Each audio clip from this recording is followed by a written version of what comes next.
Meus amigos, meus irmãos, o Centro Espiritual Universalista, o CEL da LBV, unifica neste final de ciclo todos os ensinamentos de Jesus em espírito e verdade, mas à luz do novo mandamento. Nenhum sectarismo, nenhum ecletismo, nenhum hibridismo, porque a verdade não é híbrida, não é sincrética, não é eclética, não é sectária. A doutrina do céu é exatamente a doutrina do Cristo de Deus, acima de todas as perversidades geradas pelas religiões humanas, diletas filhas de Satanás ou do Anticristo.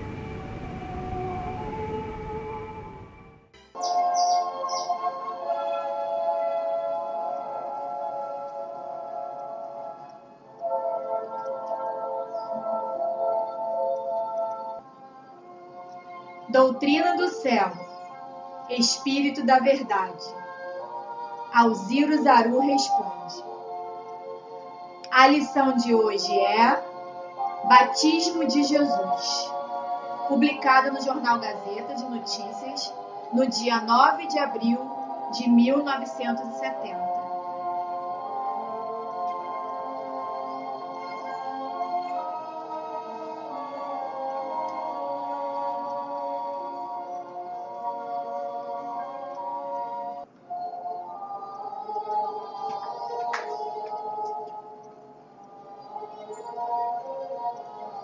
Nos tempos modernos, ninguém mais aceita a Bíblia sob o véu da letra, que mata. No Brasil, muita coisa mudou desde que a LBV começou a pregar a palavra de Deus sem mistério. Como o céu explica o batismo de Jesus? O Espírito da Verdade harmoniza os evangelhos sinóticos para responder. Mateus capítulo 3, versículos 13 a 17, Marcos capítulo 1, versículos 9 a 11, Lucas capítulo 3, versículos 21 e 22.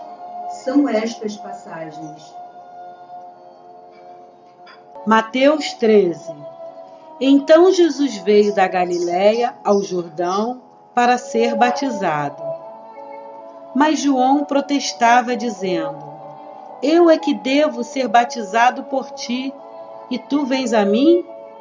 Jesus lhe respondeu: Isto é necessário por ora, pois convém cumprirmos toda a justiça. João concordou.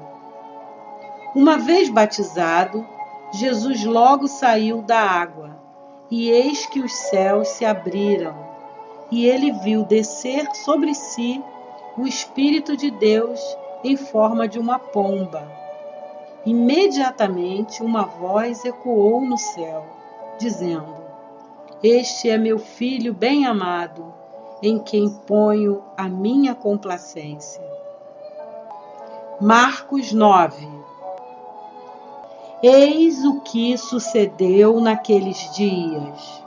Jesus veio de Nazaré, que fica na Galiléia, e foi batizado por João. Logo que saiu das águas do Jordão, Jesus viu os céus se abrirem e o Espírito de Deus descer em forma de uma pomba e pairar sobre ele. E uma voz do céu se fez ouvir, dizendo: És meu Filho bem-amado, pus em ti as minhas complacências. Lucas 21. Sucedeu que, ao tempo em que João batizava todo o povo, também Jesus foi por ele batizado. E enquanto orava, o céu se abriu, e desceu sobre ele o Espírito Santo na forma corpórea de uma pomba. E ouviu-se do céu uma voz que dizia: Tu és o meu Filho dileto, ponho em ti as minhas complacências.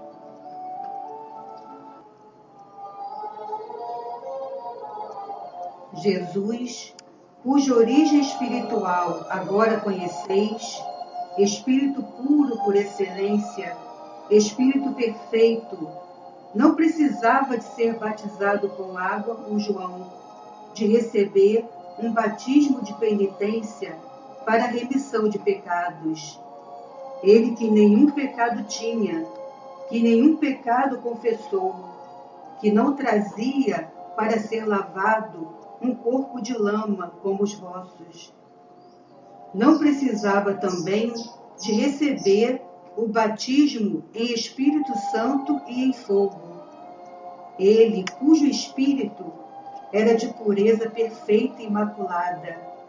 Ele, que ao contrário, vinha ministrar esse batismo, primeiro aos apóstolos, incumbidos de pregar e ensinar pelo exemplo a sua moral sublime. Depois, a todos os que se tornassem dignos de ser assim batizados, praticando a sua lei de amor, propagando-a pela palavra e pelo exemplo.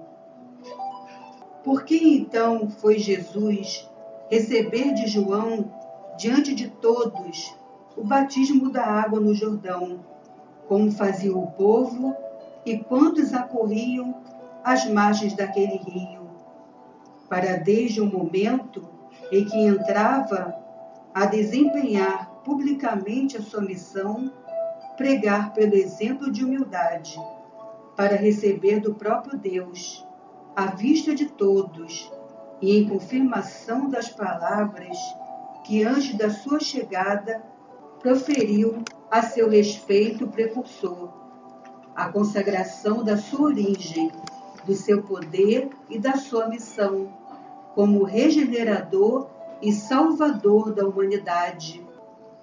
Para receber esta confirmação por manifestação derivada do próprio Deus, produzida de modo a que os homens compreendessem que finalmente descer à terra o Espírito cuja vinda os profetas, desde Moisés, haviam anunciado. E assim foi. Jesus desceu para pregar, dando de tudo exemplo marcante para oferecer e deixar aos homens um tipo, um modelo que eles imitassem e em cujas pegadas caminhassem para atingir a perfeição. Durante a sua missão terrena, convinha que passasse à vista dos homens, por ser um homem como os outros, sujeito a todas as provações da humanidade, e delas triunfando, exemplificando-lhes a prática do trabalho, da justiça, da caridade e do amor, cujas leis ensinava, ministrando-lhes a luz e a verdade, sob o véu da letra e o manto da parábola, a fim de que o brilho de uma e de outra não ofuscasse, não cegasse os olhos humanos de seu tempo.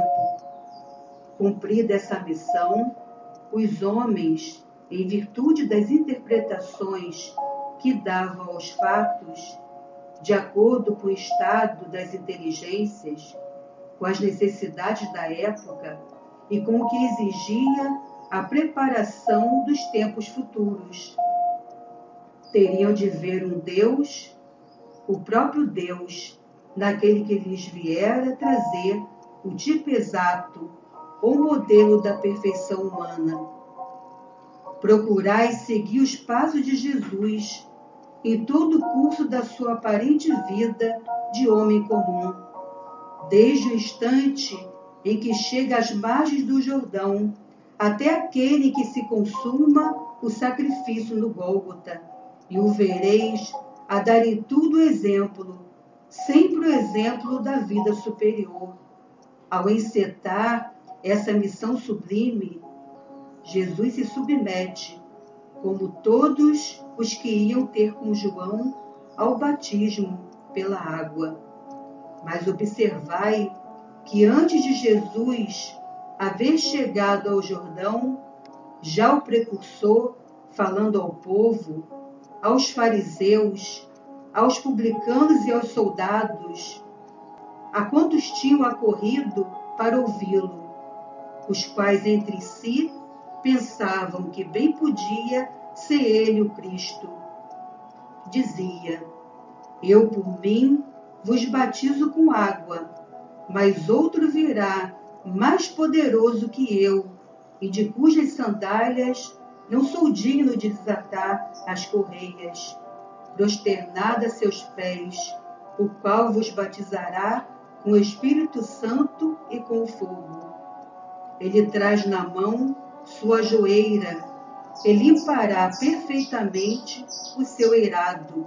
Juntará o trigo no celeiro, mas queimará a palha num fogo que jamais se extinguirá. Estas palavras explicam porque, em resposta ao pedido que Jesus lhe faz, João se escusa de o batizar, dizendo: eu é que devo ser batizado por ti, e tu vens a mim? E também explicam porque, respondendo-lhe Jesus: convém cumprirmos toda a justiça, isto é, devemos pregar pelo exemplo. João não opôs mais nenhuma resistência, tornando-se o primeiro a dar o exemplo de submissão e de obediência do Mestre. Para confirmação das palavras que João proferiu diante de todos, antes da chegada de Jesus, é que quando Cristo saiu das águas do Jordão, após o batismo, se produziu, de conformidade com a época, as tradições hebraicas e o estado das inteligências, a manifestação destinada a esclarecer os homens sobre a origem e a missão do Salvador.